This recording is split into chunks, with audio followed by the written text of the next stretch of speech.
Dándole continuación al seminario, mi nombre es Carvelis García y yo les hablaré un poco acerca de las muestras que se toman del tracto respiratorio inferior. La primera de ellas es el esputo. El esputo es una secreción que se produce en los pulmones y en los bronquios y que se expulsa al presentarse tos profunda. Esta secreción generalmente tiene apariencia mucosa, aunque en caso de infección puede teñirse ya sea de sangre o de pus y también contener células anormales que pueden obviamente orientarnos hacia un diagnóstico. En las condiciones habituales de la clínica diaria, esta no es una muestra que sea representativa de la verdadera situación que esté ocurriendo en el tracto respiratorio inferior, ya que esta tiende a mezclarse con secreciones que sean procedentes del árbol bronquial como tal, o también con la flora de la orofaringe. Esto no quita y de igual manera que no sea un método fácil y rápido.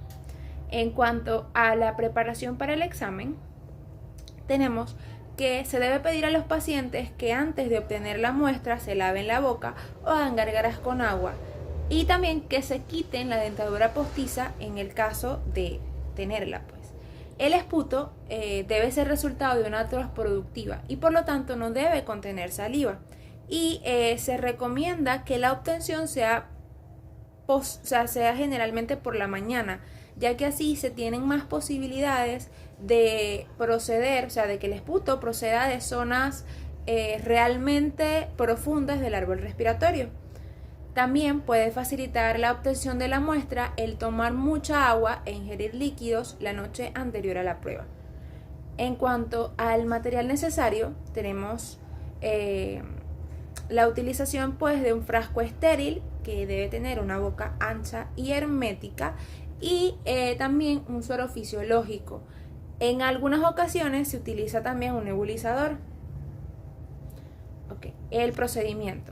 Lo primero es enjuagar la boca con agua destilada estéril o con una solución salina, como dije anteriormente. Se debe obtener el esputo tras una expectoración profunda luego de un esfuerzo de tos. Y las muestras deben provenir del sector bajo del tracto respiratorio, o sea que la saliva no sirve para este estudio. De no producirse expectoración espontánea, puede entonces inducirse con unas nebulizaciones de suero fisiológico estéril tibio, que se dice que aproximadamente 15 ml durante 10 minutos es suficiente, siendo útil también el realizar ya sea un drenaje postural o una fisioterapia respiratoria. Ahora, las consideraciones para la realización de este estudio. La primera es que es preferible realizar la toma antes de instaurar un tratamiento antibiótico, porque obviamente la idea es observar el tipo de microorganismos que se encuentran presentes en esa muestra. También que no es útil para diagnosticar patologías causadas por anaerobios y tampoco son inoculables las secreciones que sean de una procedencia sospechosa, o sea que no se sepa de dónde se obtuvieron. La expectoración también debe rechazarse hasta no obtener un esputo de calidad suficiente, que es más de 15 leucocitos polimorfonucleares en un campo de 100 y también de 10 células epiteliales por un campo de 100. Es necesario que el paciente tosa. A veces el médico debe darle golpecitos en el pecho para aflojar el esputo profundo. Y también es posible que se le haga, como dije, inhalar un vapor de agua para ayudarle a expectorar la muestra. Continuando con los estudios, tenemos el aspirado traqueal o secreciones traqueales. Esta es una técnica diagnóstica que es invasiva y que se utiliza para la obtención de muestras del tracto respiratorio inferior en pacientes ventilados, ya sea por medio de la inserción de una aguja o a través de la tráquea. De este modo se evita entonces la contaminación del material por productos de la orofaringe. La preparación para el examen. Primero se debe preparar el material, lavarse las manos con las medidas asépticas correspondientes y explicarle al paciente muy detalladamente lo que se le va a hacer. En caso de que esté consciente, en caso de que esté inconsciente, se le explica al familiar la técnica a realizar. Los materiales necesarios, estos sí son un poquito más específicos, son una sonda de aspiración y un tubo estéril con una tapa de rosca, también una inyectadora y pues el tubo endotraqueal, obviamente. En cuanto al procedimiento, tenemos que lo primero es el fin es el colectar el espécimen a través de una traqueotomía o de un tubo endotraqueal, que como dije ya está realizado. Pues la primera parte de este proceso es el contener la sonda de aspiración, o sea, el conectar, perdón, la sonda de aspiración al tubo de aspirado, y esto pues manteniendo la envoltura protectora de la sonda para evitar contaminaciones. Con la mano izquierda entonces se procede a sujetar el tubo del aspirador y posteriormente en este momento es cuando se puede retirar la envoltura protectora. Con cuidado se pasa después el catéter. Este se va a intentar hacer avanzar lo más lejos posible en las vías respiratorias inferiores, evitando así la contaminación de la parte interna del catéter, obviamente con el fin de obtener una muestra que no esté contaminada. Lo siguiente es aspirar el material de la tráquea utilizando ya sea una inyectadora o un succionador. Esto se debe hacer de manera intermitente realizando movimientos rotatorios. Esta intermitencia se logra ocluyendo con el dedo pulgar de la mano izquierda el orificio de la sonda destinado pues a ese fin. Por último, se debe trasvasar la muestra a un recipiente estéril y remover el catéter. Okay. Las consideraciones. Esta es una prueba donde se debe evitar la instilación rutinaria de suero fisiológico antes de la aspiración. En caso de que las secreciones sean espesas y secas, se debe valorar primero el estado de hidratación del paciente, para posteriormente proporcionar métodos de humidificación y de nebulización con suero fisiológico.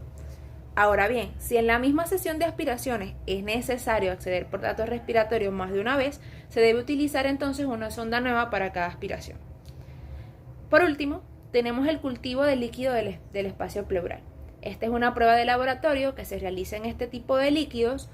Obviamente este líquido va a estar contenido en el espacio alrededor de los pulmones y se utiliza sobre todo para aislar e identificar los organismos que pueden causar una infección.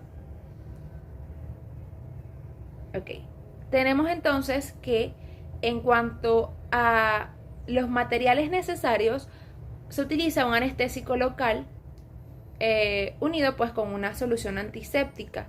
También se utiliza un material de toracocentesis con aguja y catéter de plástico. También una llave de 3 vías, una jeringa y los materiales necesarios para el vendaje de heridas, así como recipientes apropiados para la recolección de líquido para las pruebas de laboratorio. En algunas ocasiones, de ser necesario, también se utiliza un equipo de ultrasonido. El procedimiento. Se selecciona primero un punto de inserción de la aguja en la línea medio escapular en el borde superior de la costilla. Esto va a estar localizado un espacio intercostal por debajo del borde superior al derrame. Luego de esto se debe marcar ese punto y preparar la zona. Se utiliza entonces una aguja de un diámetro de 25 para crear un abón de anestésico local sobre el punto de inserción. Posteriormente se cambia la aguja por una más grande, ya sea de 22 o de 20, y se inyecta la anestesia cada vez más profunda hasta llegar a la pleura parietal. Se sigue después avanzando la aguja hasta aspirar el líquido pleural y se registra la profundidad de la aguja durante el procedimiento. Posteriormente se ensambla un catéter con aguja para toracocentesis de gran diámetro, ya sea de 16 o de 19, y esto se ensambla a una llave de 3 vías y luego se coloca una jeringa en una de las vías y una tabuladura de drenaje en la otra vía. Recordemos que son 3 vías. Luego de esto se debe insertar la aguja a lo largo del borde superior de la costilla mientras se aspira y se avanza en el derrame. Cuando ya se puede aspirar el líquido o la sangre, se inserta el catéter sobre la aguja en el espacio pleural y luego se retira esta, dejando así el catéter en ese espacio. Mientras se prepara para insertar el catéter, se debe cubrir la abertura de la aguja durante la aspiración. Esto para evitar la entrada de aire en el espacio pleural, que obviamente podría ocasionar un neumotórax. Luego se extrae aproximadamente 30 ml de líquido, es lo estándar, con la jeringa, y se coloca el líquido en los frascos adecuados para su almacenamiento. Por último, se retira el catéter y todo esto mientras el paciente contiene el aliento o exhala. Luego, para finalizar, se aplica un apósito estéril sobre el sitio de inserción.